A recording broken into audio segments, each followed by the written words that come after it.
Hello, what can I say? I've just come back from watching polar bears in Churchill, Manitoba, and when I was there, I learned an amazing lesson.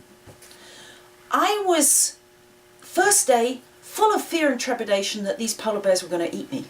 But as the days went on, and I was there for 4 days, I suddenly realized that I was getting more relaxed and more familiar and starting to understand what was going on. And I thought, what a lesson that is for squash players. If you're feeling nervous in matches, you know my suggestion? Play more of them. Get so used to matches that you don't feel so scared anymore. Just a thought for the day, but those polar bears were mighty hungry, and that was a big lesson.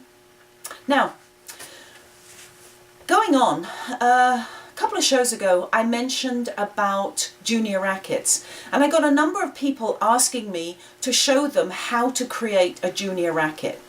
So I thought the easiest thing to do was actually do it. So here you go, showing, and you can see exactly what I do. So all you really need is a hacksaw. What you're going to do is cut the handle off.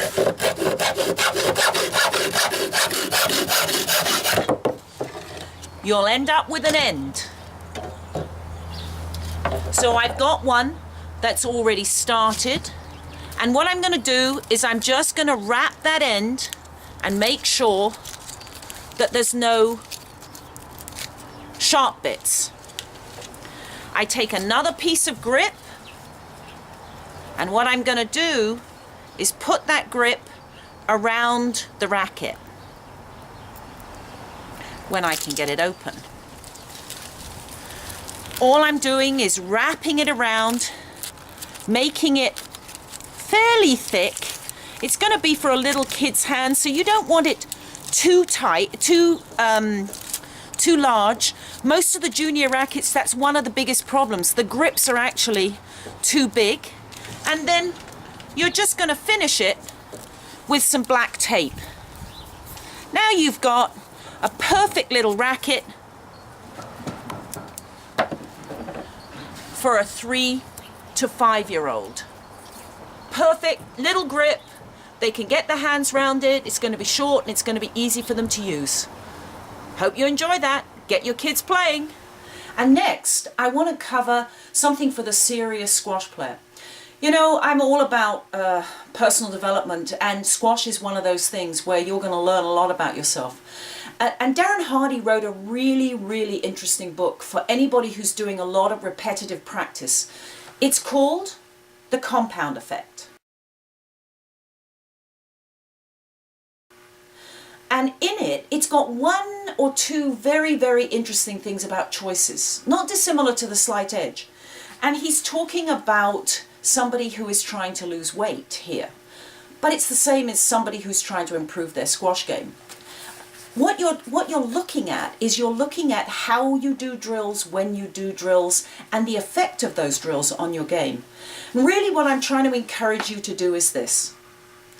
Every single day, try and build your game a little bit.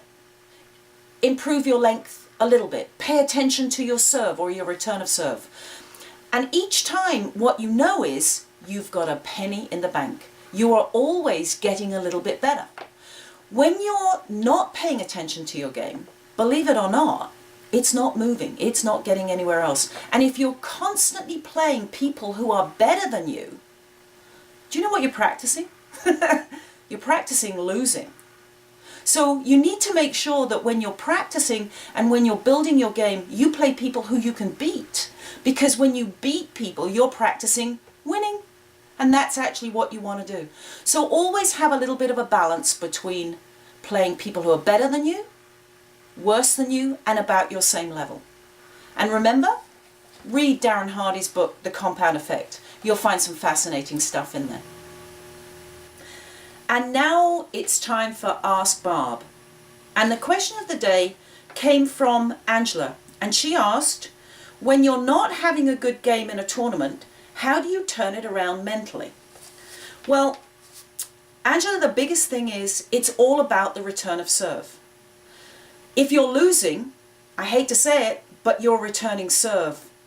So you need to make sure that you give yourself a physical instruction. I'm suggesting something like low to high, because that's what you need to do with your racket to move the ball up high on the front wall and get it to go by your opponent. You really, really need to get that ball to the back of the court so that you've got some chance of getting in front of your opponent and starting to win the rally. You're never going to win the rally from the back of the court. So think about that. And I mentioned a couple of shows earlier to take a centering breath, relax, drop the shoulders, and start to try and give yourself this physical instruction. Mentally, I would say to you, you are always going to win and lose points. It's not a tragedy. No one continually wins points, and generally no one continually loses points. So you've got to get comfortable with both. And if you feel like you're having a really bad game, don't get desperate. Relax and try and get that ball by your opponent. I hope that helps. You'll need to practice it. And this is Barb Cooper from HelpMySquashGame.com signing off. See you next show.